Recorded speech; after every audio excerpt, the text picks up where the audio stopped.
Welcome to Choice Classic Radio. Like us on Facebook, subscribe to us on YouTube, and help keep this show alive by donating at choiceclassicradio.com.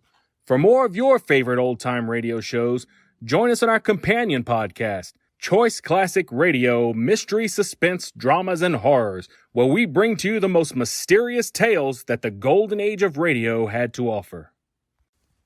And now, with over 200 episodes made, originally airing on NBC Radio Network from 1944 to 1950, we bring to you Boston Blackie.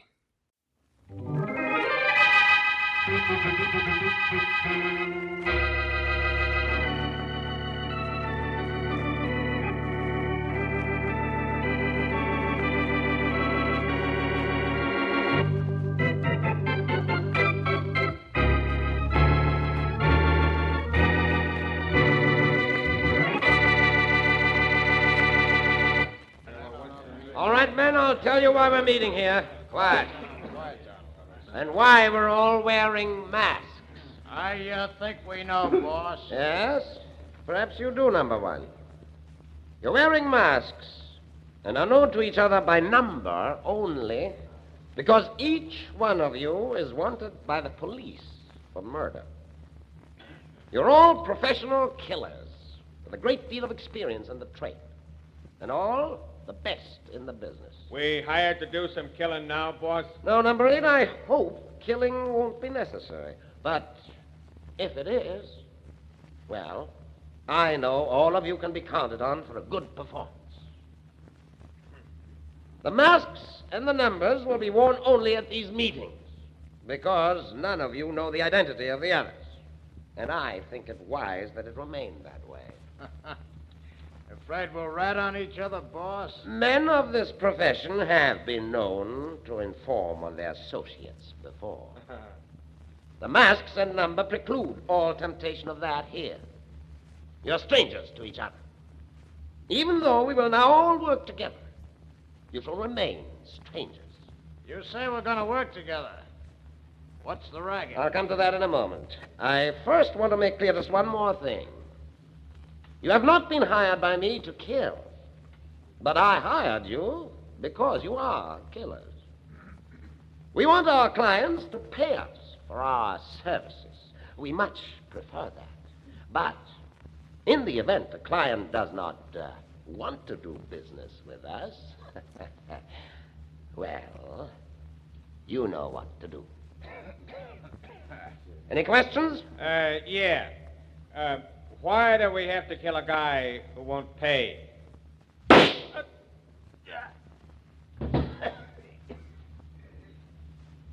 Are there any other questions?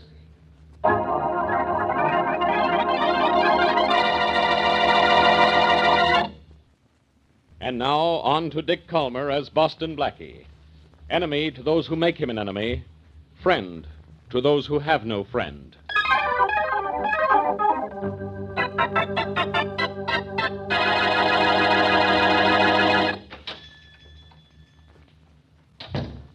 Good morning. Hi. You Ernie Howard? Yes? Nice little candy shop you got here. I like it. That's good. Guess you'd like it to stay nice, wouldn't you? Why, yes, Stay nice? What do you mean? Look, I want $5,000 from you, or this candy shop ain't gonna be so sweet. I don't understand. $5,000. Understand that? Yes? I want it. You understand that? Yes, but why do I have to...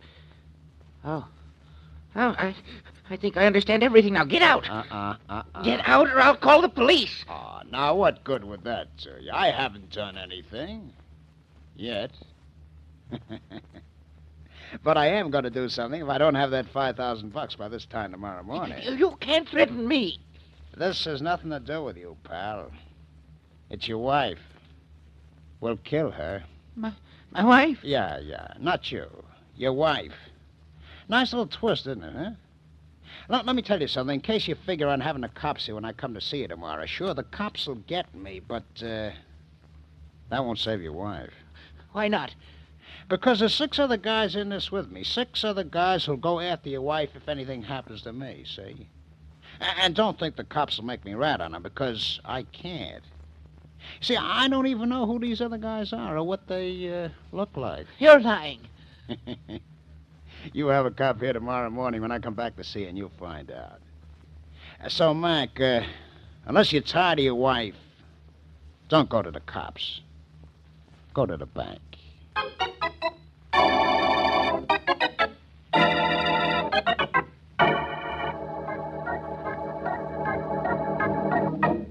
After he left, I was afraid to go to the police, Blackie, but I thought it was all right to come to you. It was a good idea to come to me, Howard.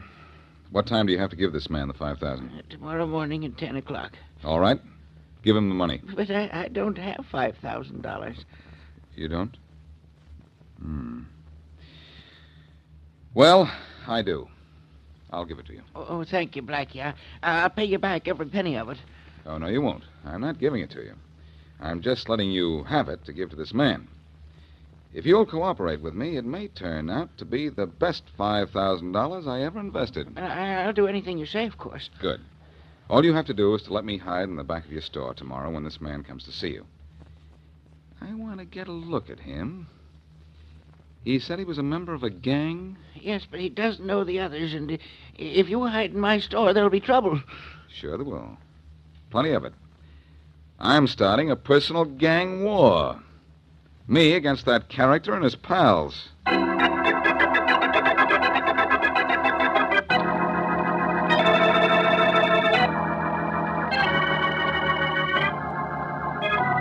Inspector Faraday, I'm Mrs. Ernie Howard. Sit down, Mrs. Howard. Oh, thank you.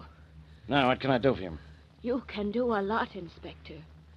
This morning, a man came to my husband's candy shop and ordered him to pay him $5,000 or I would be killed. What? Yes, Inspector.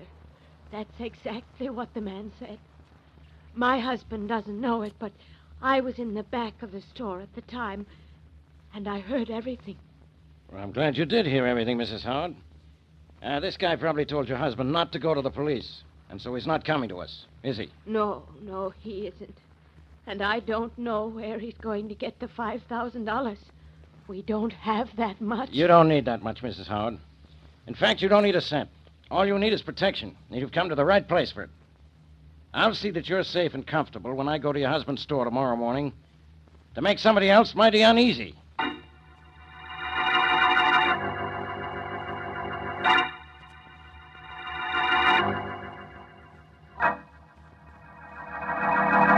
Well, it's 10 minutes to 10, Howard. No, Blackie, it's 5 minutes to 10. That guy should show any minute now. Where can I hide and still see everything? In the back room, Blackie, there's just a curtain for the door. Good. Where's your wife? Oh, Blackie, I suppose I should have phoned you and told you about it. When I got back from seeing you yesterday, I received a phone call from my wife. She's at her sister's in the country. Well, that's a good place for her, right now especially. Uh-oh. Look who's here. Inspector Faraday. Blackie, what are you doing here? Minding my own business, Faraday, so why don't you get out of here and mind yours? Because my business happens to be right here. You, Ernie Howard? Yes? Your wife came to me yesterday afternoon with a story about an extortionist demanding $5,000 from her husband, or she'd be killed. She came to you, but I thought... Everything you thought is what I told her to make you think. I didn't want you to get excited and think the cops were going to interfere and endanger your wife's life. Now, we're going to... Say, it's 10 o'clock now. Yes, and you'd better get out of here, Faraday. Don't give me orders, Blackie. It's 10 o'clock, and you're here. Why? Why? Because I have to... Wait a minute. I think I know why. Don't move, Blackie. Oh, Faraday, put away that gun. You know guns make you nervous. Yeah? And shakedown guys make me sore. Keep your hands up. Have you already paid him, Howard? Or was he just trying to collect when I walked in? Hey, Inspector Faraday, Yeah, I know. you're... I'm wasting time. So I'll search him and find out for myself. I don't blame you for alibying him. You're probably scared stiff. Faraday, sometimes, like now, you do the dumbest things. Hold still. If I have to be dumb to catch you at something like this, so okay, I'm a moron. You could be if you studied hard enough. Yeah? Well, look what I just got out of your pocket. A nice fat roll of $100 bills. are just about fat enough to be $5,000. And that head of yours is just about fat enough to keep me from getting any sense into it, isn't it? Listen, Faraday, there isn't time to explain. It's 2 minutes after 10, and that shakedown guy is going to be here any minute. He's already here, Blackie. He's you. And he's leaving right now. With me. Please, Inspector Faraday, Don't worry about your wife, Howard. She's safe. And once this guy's in jail, she'll stay safe. Come on, Blackie. All right. Now, let me get my briefcase off this counter. Since when did you carry a briefcase? I don't. It belongs to Howard here. But right now, it belongs on your hand. Hey, get that gun out of it. Like that. Sorry. I've got to shut you up, Faraday. With my best pocket handkerchief. Hold me. Hold that cord on the counter, Howard. Quick, while I hold him. Blackie, but you shouldn't do this. It'll mean trouble. Yeah. I know it. But as much trouble as if your friend walked in here and found a policeman. Here, he's tied up. Help me take him into the back room. Quick. All right, I'll take his feet. Good. Now let's carry him back behind the curtain. Quick. All right. Easy there. Now, where do you want him? On the floor here. All right. There. Good. Now, get out there in front. Your friend will be here any minute. I'll wait in here. All right, but I just hope he doesn't. Hey, wait a minute. You forgot something. What is it? Oh, nothing important. Just the $5,000. Here, I just got it out of Faraday's pocket. Give it all to the man. After I do that, what then? My friend Mary Wesley is waiting outside in my car. After your friend leaves, I'm going to follow him. Oh, I see. And then... All right. Oh, it's you. Yeah. Good morning. How's everything? Fine. Yeah, fine. Well, that's great. Got the money you owe me? Yes, here it is. Oh, good. I'll count it if you don't mind. No, I don't mind. 1,000. 2, 3, 5, 7, 9, 2,000. 1, 2, 3, 4, 5, 6, 7, 8, 9, 3. 1, 2, 3, 4, 6, 8, 4,000. 1, 2, 3, 4, 5, 7, 8, 9, 5,000. Correct. Thank you. You're a smart guy to pay your debts. See you around. Yes, I'm afraid so. Blackie, he's gone. Yes, I got a good look at him, too. I'll see you later, Howard. Hurry, Blackie, he's getting into a car. And so am I in a minute.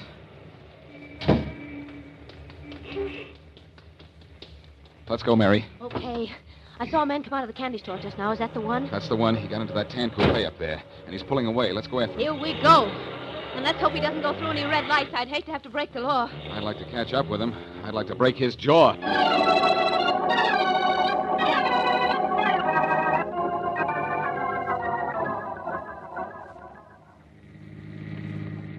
He isn't driving terribly fast, Blackie. Nobody realizes he's being followed. He brought us out into the country to try to shake us. Uh-oh, he's speeding up. Well, we can do the same. Careful, Mary. This road has a lot of nasty turns. Yeah, I know, but I can go as fast as our friend in front of us. Sure. We don't want to lose him. I've got to make him talk about that gang of his. I'd rather lose him than our lives. Hey, he's coming to that bridge, and he's not going to make the turn. Mary, slow down. I will. Oh, good heavens. He's on the bridge. Oh, it's too late. Stop the car, Mary. All right. Come on. Let's go after him. I'm right behind you. Come on. Whew. What a smasher. You can hardly tell that's a car. And our friend is inside there, too. Oh, look, Blackie, what's in the road here? It's a hotel key. I'll take that. Only it probably means nothing. I can just get this door open. There. Whew. Good thing you're a nurse, Mary. This fellow needs... A nurse? No, an undertaker, Mary. He's dead.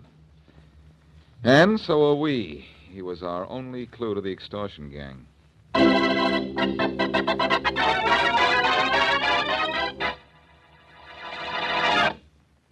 Now, back to Boston Blackie.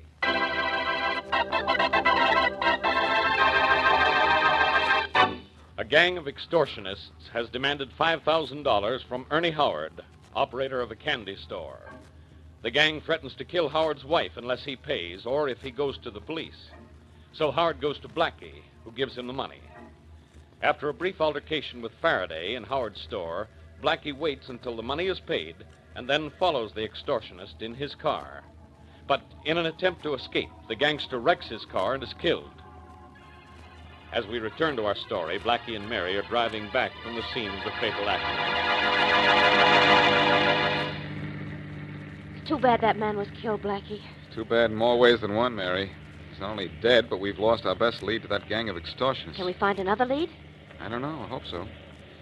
Because until we do, this gang can go right on shaking down storekeepers and maybe killing them, too. You know, I think I'll try the key we found at the accident. Do you think it's the key to the dead man's room? Well, we found it just outside the wrecked car. There's a good chance that it's his. It says the Maxwell Hotel. Where's that? Down in the lower part of the city. Say, drive me down there, Mary, will you? Then go home and wait to hear from me. This key may open the door that may help me close this case.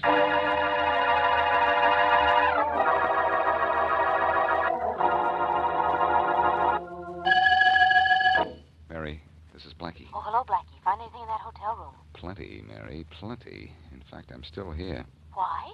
waiting for a phone call. Oh, darling, why a phone call? Well, I just think there's going to be one after what I found here. What have you found? First of all, a mask and a number. A mask? Yeah. In fact, it's a hood. Covers the whole face except for 2 small holes for the eyes. Well, what do you suppose that's for? I don't know exactly. But Howard told me that none of the extortion gang knew each other. It could be they wear masks to their meetings. Oh, I see. Well, you mentioned a number. At the meeting, they're known only by number? Yes. And our dead friend was number 1. Oh.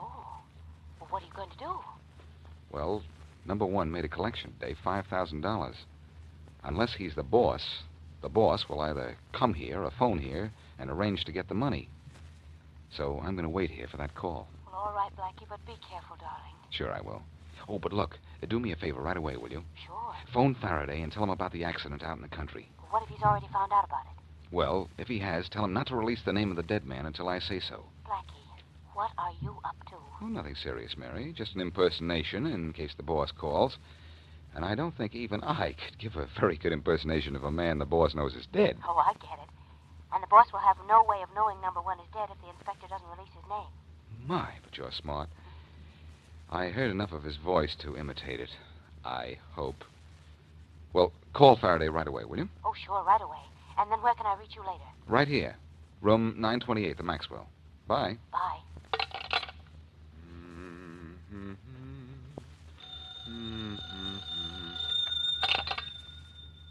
Hello? Hello? Carlton? Yes. This is me. You know who. You collect from Howard? Yes? Good. We're meeting tonight. Bring the money and don't forget to wear your mask.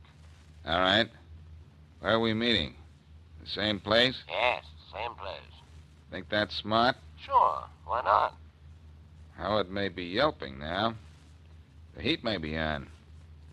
Maybe somebody saw us at the old spot. I think we ought to meet at a new place. Yeah, maybe you're right. It'd be safer. Sure. Good idea. Where do you want to meet? You're the boss, aren't you? You name it. All right. We'll make it in the empty house at the crossroads of Cheever Lane. 9 o'clock. That's a long drive. You'd better leave right away. All right? The empty house at the crossroads of Cheever Lane at 9 o'clock. I'll be there.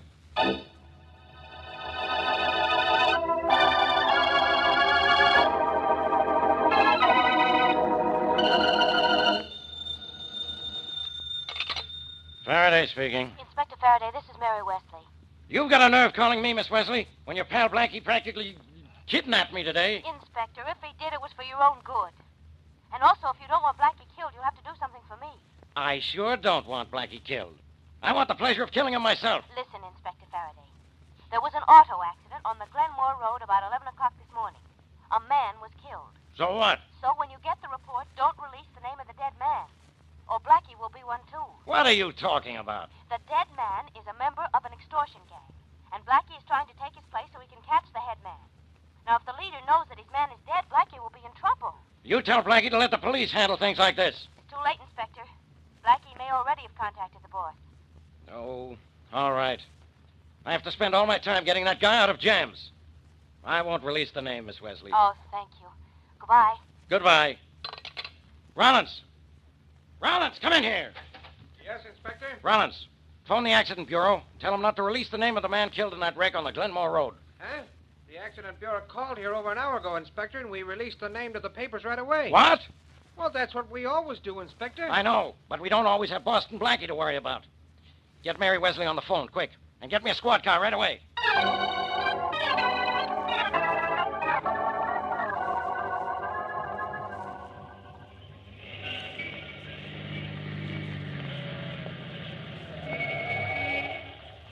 Hop in, Miss Wesley. Did you get hold of Blackie? No, Inspector Faraday. I phoned the Maxwell Hotel as soon as I got your call, but the room didn't answer. Oh, that's bad. Maxwell Hotel, Rollins. We'll try to pick up Blackie's trail from there. And turn on that siren. Yes, sir.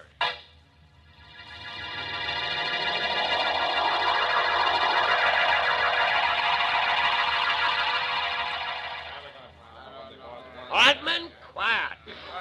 Quiet. We're meeting in a new place tonight, thanks to the brilliant judgment of number one. He feels that perhaps our former meeting place might have been spotted. We wouldn't want that. We make a big haul with our collections, boss. We'll go into that in a moment, number 5. Well, I got 10,000. 2 stops, 2 collections. All of the men got at least that much.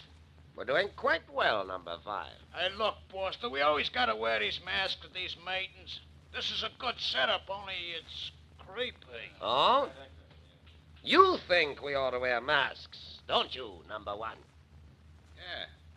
You wouldn't want one of our weaker members in a weaker moment to turn us over to the police, would you, number 1? No? What's the matter with you, number 1? You haven't much to say, and your tongue is usually rather glib. I don't have much to say. Why not?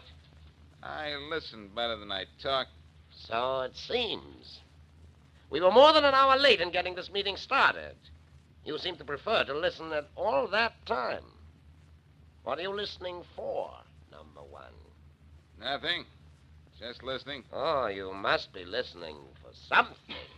No, only to hear what you have to say. You're sure you can hear well? Yeah. Sure you feel well? Why, yeah. That's amazing, number 1. I expected you to be at least a little bit shaken up. Shaken up? By what? That accident. Accident? Yes. The one in which you were killed. Killed? Yes. How does it feel to be dead? There must be some mistake. There's no mistake. I heard it on the radio. This meeting was delayed while I went to the morgue to identify your body. I was quite certain you were in no condition to attend this meeting. Hey, look, boss, if number 1 is dead, who's this guy? This guy, number 5, is the one who talked to me over the phone as number 1 several hours after number 1 was dead. I have a rather strong suspicion he's Boston Blackie. But Boston Blackie or not, he's an imposter.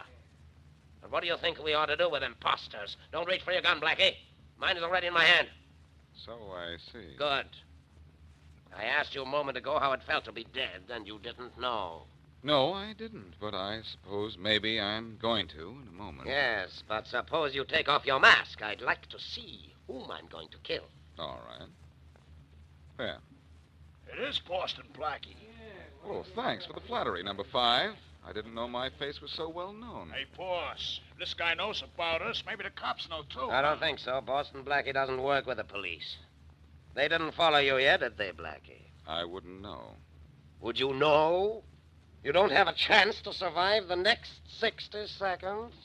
You're, going to kill me here? Here. Why not?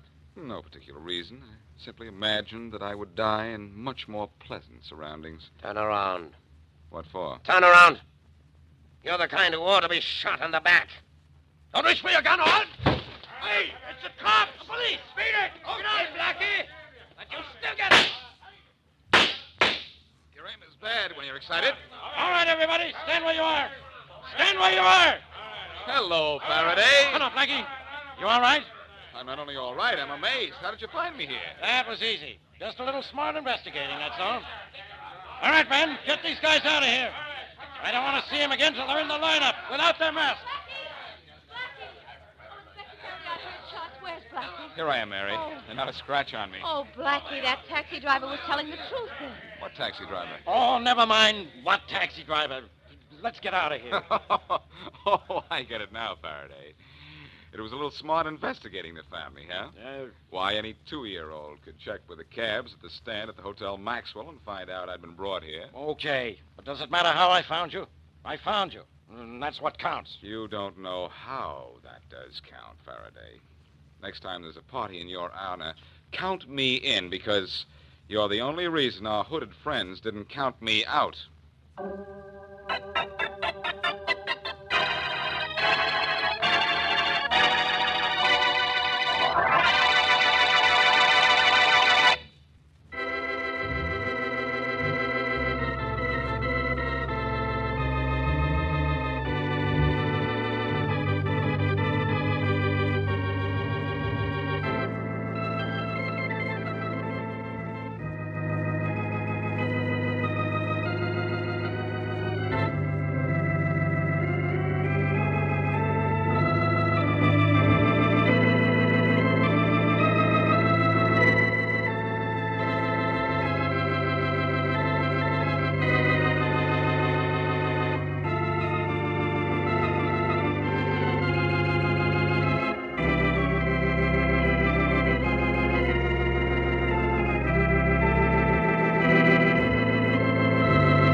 That concludes today's episode.